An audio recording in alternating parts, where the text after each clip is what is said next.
I chose the Floria Atlantico as the bar to do my research project on. It is in Buenos Aires, so it's actually this dot right over here. This is going to be the rest of Argentina. Over here we have Uruguay. Right here is going to be the large body of water that it's closest to. It's called the Rio de la Plata. And Buenos Aires is a port, so there's people coming from all over the world, different nationalities, different histories, different backgrounds. So it's really a melting pot, which actually brings us to the story behind the bar. It is an Argentinian style speakeasy, which is actually the reason I chose it in the first place. It stood out to me. I thought it was something very different. Through doing more research, I found out that the bar itself is actually downstairs, so this is the entrance that you'll see when you walk into the shop. It's a florist and a wine shop, and then downstairs is where they do have the speakeasy, actually. So it is based all on the history of the immigrants that originally came to Buenos Aires, and they did a really good job of keeping up with that and keeping it up to today's terms. Of course, they had inspiration from American bartenders who brought over cocktails. They had inspirations from the English and the Dutch because they brought gin and Genever and so forth with different, nationalities and different kinds of people bringing their drink taste to Buenos Aires. I did happen to find this quote actually on the website, which was all in Spanish, so I had a little bit of help from Google Translate. It's from the owners, so it says, "We are Alain Vagares and Renato Giovanni. We bring stories in hotels and bars in Brazil and Argentina, in trips around the world, and in our beloved Buenos Aires, in fields and wineries, in nights of drinks and blind tastings, in distilleries made with our hands and bottles opened for the friends and strangers." So this is really just almost like a mission statement for them. It's honestly saying that there are all kinds of different people that come here, but they love to make memories with them. They love to share past memories, and the owners are really still involved, which I thought was an awesome part of this speakeasy. And I did happen to find an article written in the New York Times that actually partakes to the next slide a little bit. It's about the menu. So one of the gentlemen who has visited this bar does write for the New York Times, and he went ahead, he made notice that the menu is listed with different section titles that are from the different cultures.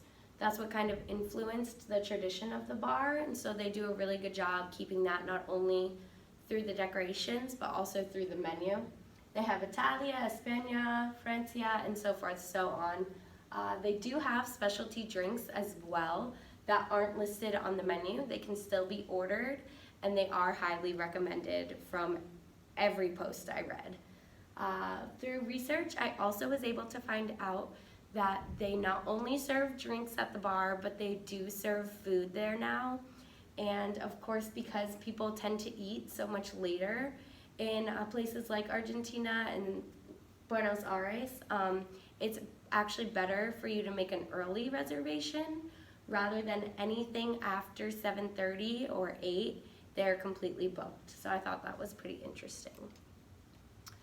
I did notice that they were number 23 on the world's 50 best bar list, and that was for 2017. In previous years, list makers have said that it is the best bar in South America. It's a liquid homage to the richness of immigration. And most recently, they've acclaimed it as the highest climber. So it's flying up the list very quickly. And of course, for the bar itself, not only are they marketing themselves through the world's 50 best bars, but they have, of course, called themselves the must-visit bar in Buenos Aires. Not only are they on TripAdvisor and Yelp, but they really like to spread the word of this speakeasy through word of mouth, because that was the traditional and original way for a speakeasy to gain its customers. I did find another quote, which was from actually the guy from the New York Times. So he went on to say that cocktails were inventive, as would be expected from a barman of Mr. Giovanni's repute, and effervescent courtesy. It's gin tonic and something more. So it's dressed with a sprig of thyme, an off-menu signature drink featuring a house gin infused with eucalyptus, grapefruit, and peppermint. So I just thought that was really cool for him to share one of those specialty drinks that was suggested, but not on the menu. It makes it very unique, and it almost makes you want to try it more because it might not be there every time that you go and visit. So in my opinion, I believe that this is super different than any bar I've ever seen. Not only is it a speakeasy, but it's in Argentina. It's in Buenos Aires, which of course, as I said, is a big city, like a melting pot. So the fact that they were able to choose to stick with their history and make this bar very immigration themed and just like very history of the town, I thought that was unique in itself. Not only do they have everything through the decor, the drinks, even the workers, they all do their best to make it feel like when you walk through these doors, you are surrounded by a whole nother place. It's not just another bar, and I found it to be very unique. So thank you so much for learning about it with me.